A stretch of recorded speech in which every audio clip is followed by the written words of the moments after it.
anti-Semitism and to intolerance. And when the nations of the world last convened before 9/11, they did so for the purpose of speaking out about racism. They came together ostensibly to fight hatred, and they met in Durban to set new standards of relationships and behavior behind each other to fight that disease.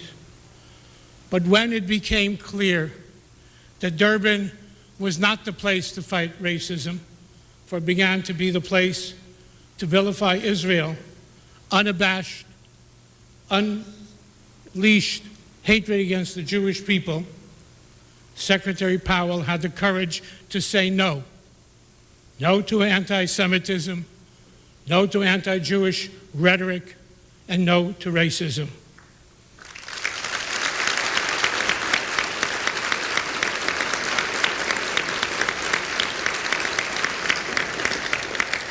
And when all kinds of rationales were given why the United States and why Secretary Powell should have been there, when it could have been politically expedient to soft pedal those who cloaked their anti-Semitism in the guise of anti-Zionism, the Secretary of State demonstrated the moral clarity which has been the hallmark of his life. Mr. Secretary, we are honored that you have made time in this very, very busy day to be with us today during the intense flurry of diplomatic activity which surrounds the city. While we are shocked by the emergence of hatreds old and new against Americans, against Jews, we are heartened that a hero in the fight against hatred is guiding the nation's foreign policy in its fight of terrorism and against intolerance, which makes terrorism possible. My fellow sturdy son alumni of City College, my fellow colleague in the ROTC of City College, and my teurer und lieber Freund, the Secretary of State of the United States, Colin Powell.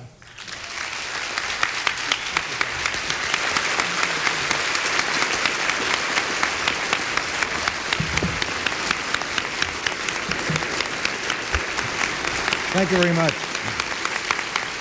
Thank you.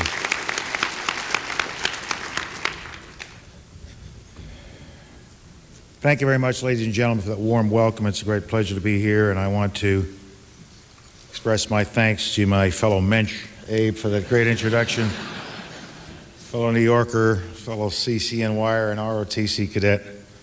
It is a very busy day for me, but I didn't want to miss this opportunity. I just finished a meeting with Prince Saud, the Foreign Minister of Saudi Arabia, and as soon as I am finished here, I will meet with Prime Minister Sharon.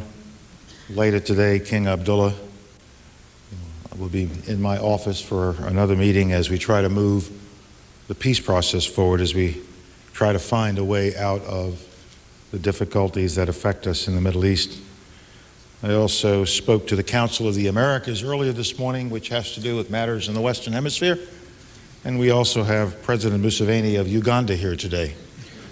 We're also spending a lot of time on U.S.-Russia relations today because of the upcoming summit meeting between President Bush and President Putin. Having said all of that, I had to come be here with the ADL today.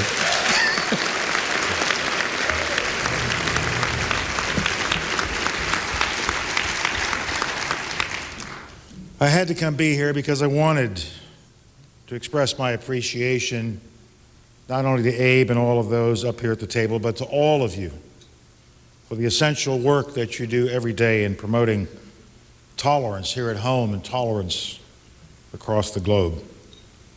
The Anti-Defamation League and its work is desperately needed in a 21st century world that is still torn by centuries-old conflicts.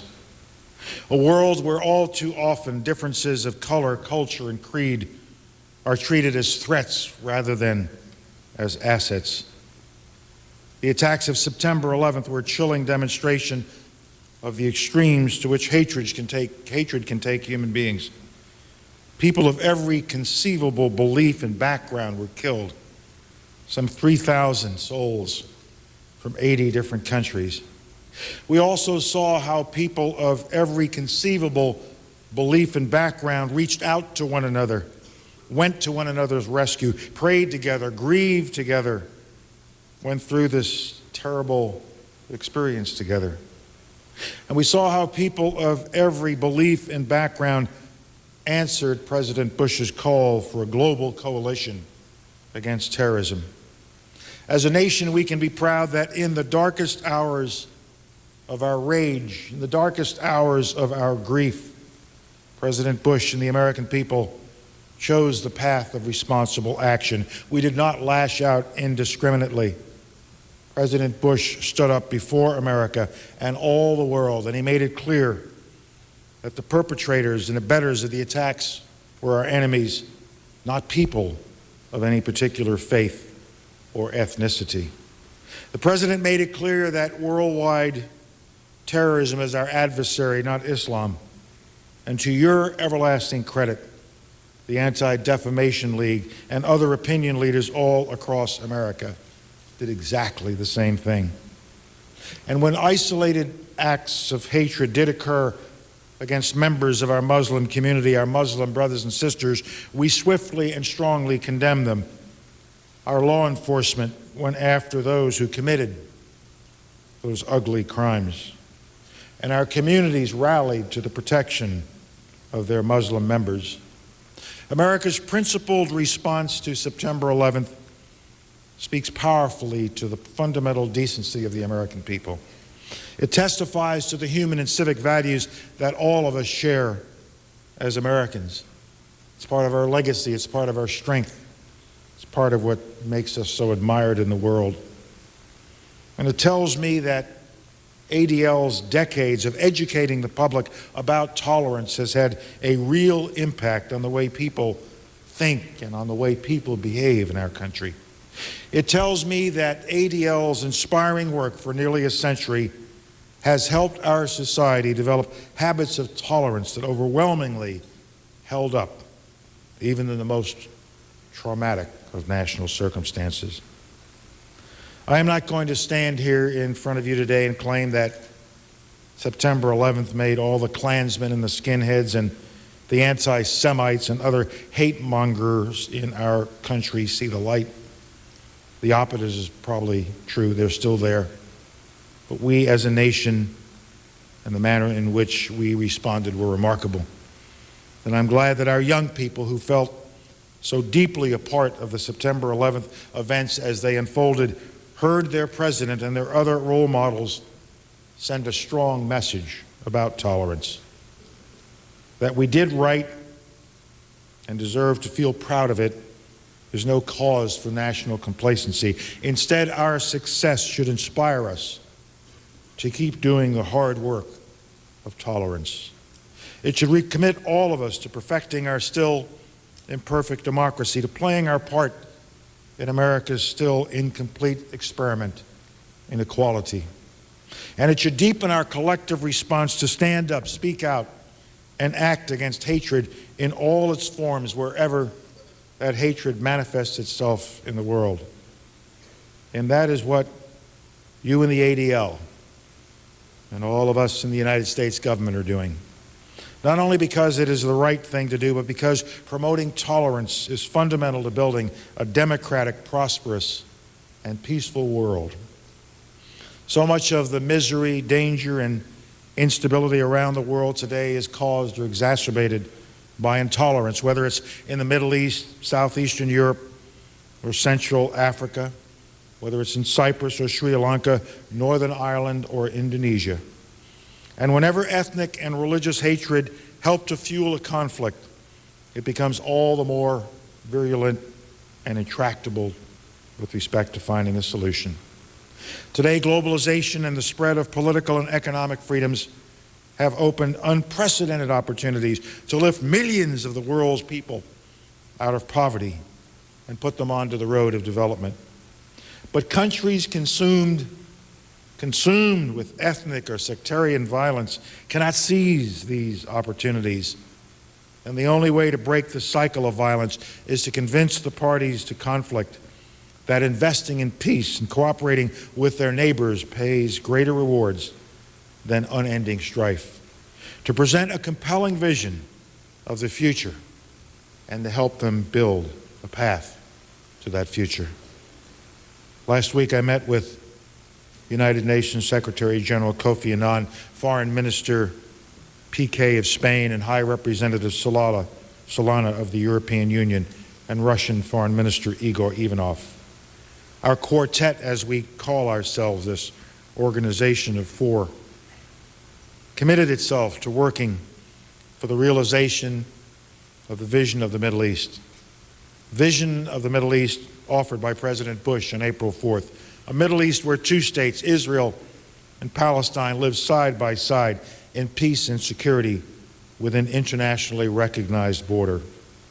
We, the quartet, have pledged to work with the parties, with Arab governments, and within the international community to restore the hope of all the people in the region for a peaceful, secure, and prosperous future. And Saudi Crown Prince Abdullah's initiative, recently endorsed by the Arab League, will also play an important role alongside of President Bush's vision and the other ideas that are coming forward from a variety of quarters as we move forward.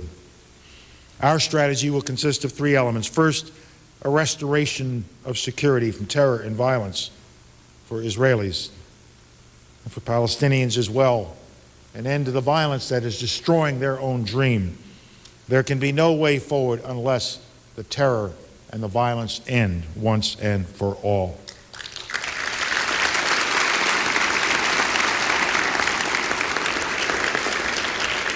Second, we must address urgent humanitarian needs, and we must help build strong, accountable, democratic, market-oriented institutions for Palestinians as the basis for a vibrant state. Third, the promotion of serious and accelerated negotiations. And to that end, we are working on a meeting to be held later in the summer where we can begin to bring together the different ideas, the different visions that exist with respect to security, with respect to economic development, and with respect to a political way forward. All three elements need to be integrated: security, a political way forward, and humanitarian and economic activity. It is crucial that the parties in the region end the violence. It is also crucial that they each have hope, both economic hope and political hope. Of course, the Middle East is not the only part of the world where we are working with contending parties and within the international community to support a just and lasting end to sectarian and ethnic conflict. I will cite only a few examples of the tolerance-promoting efforts in which we are engaged today. In Northern Ireland, we stand behind the Good Friday Agreement and the institutions it created to ensure that all communities have a say in their governance. In Cyprus, we are supporting the United Nations efforts and have promoted people-to-people exchanges to bring together youth from both sides of that divided island. In the Balkans, our military presence and diplomatic engagement and that of our allies and partners helps create the confidence needed for minority returns, people to go back to their homes. We have taken action against media that spew hate, and we are supporting enlightened journalists in the region who seek to dispel stereotypes that perpetuate intolerance. Indeed, the promotion of tolerance is part and parcel of our diplomatic activity worldwide.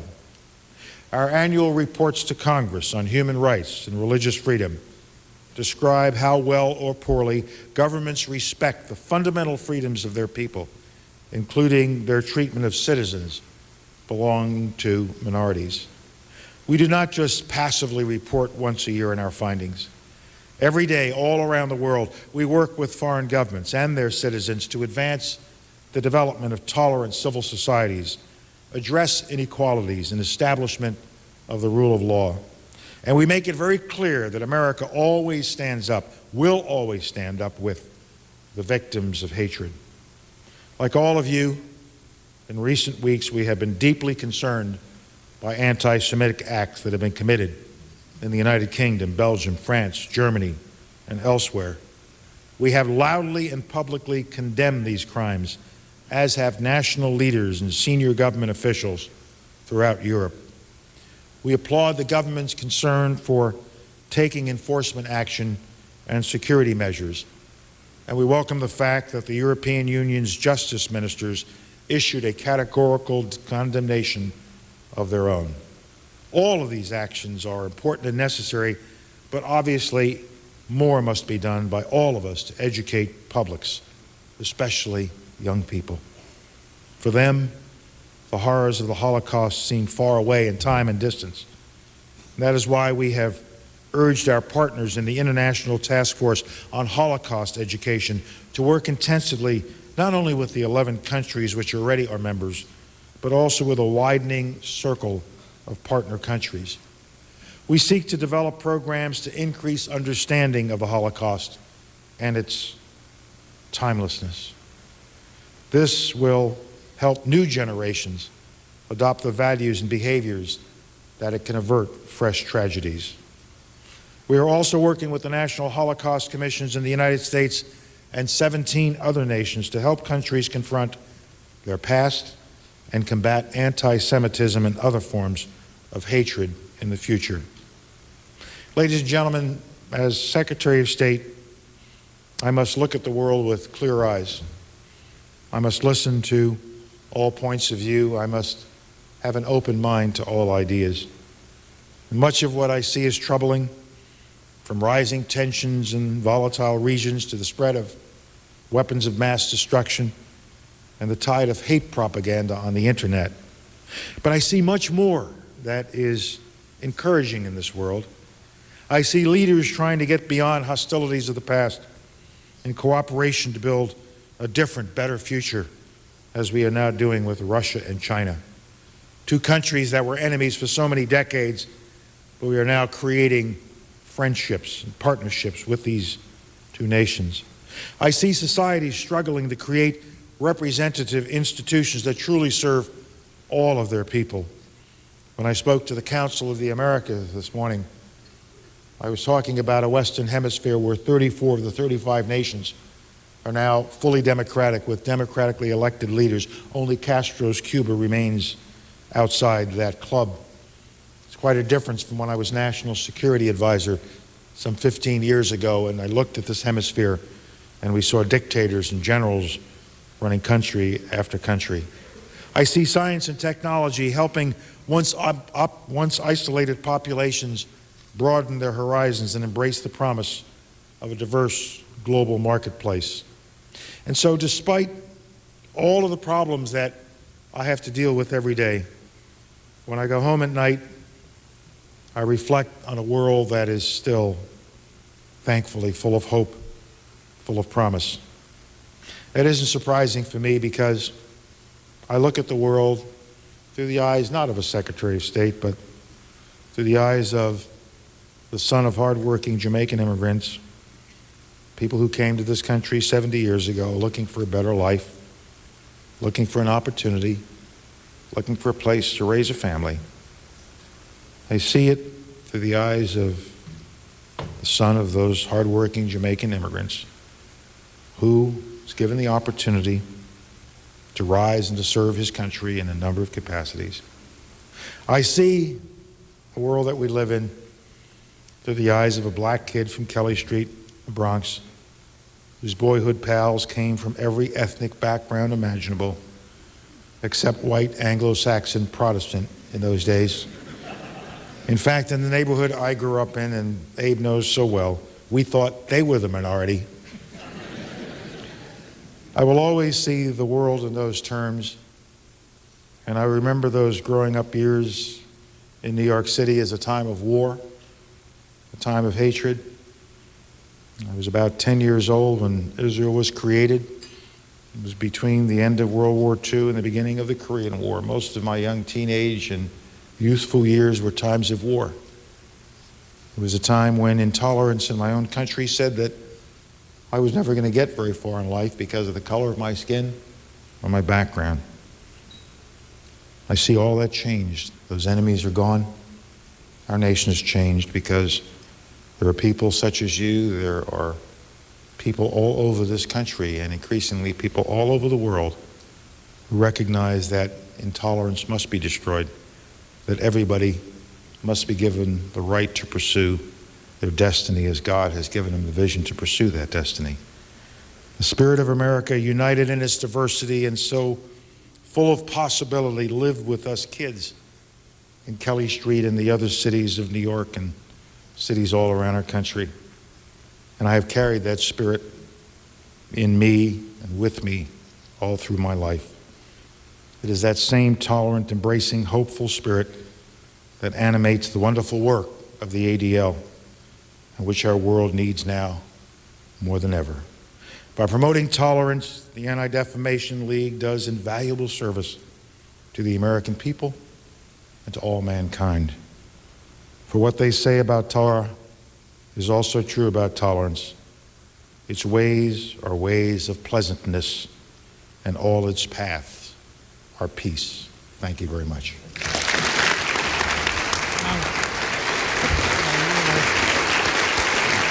Love you.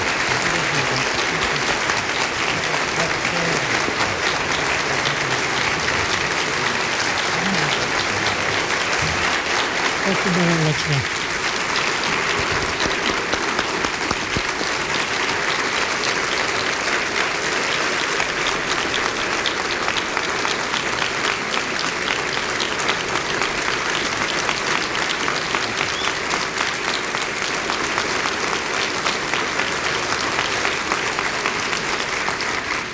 Mr. Secretary, the welcome and the response that you received is only a mere token of the appreciation, of the thanks that our community feels for the leadership of the President of the United States and your leadership in the diplomatic field to fight terrorism, to bring democracy and freedom through all parts of the world, and to continue that special relationship with the State of Israel.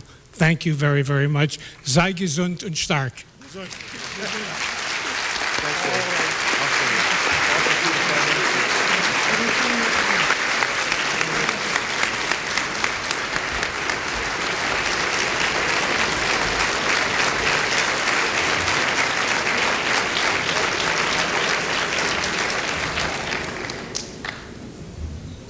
We're going to have a change. Bear with us.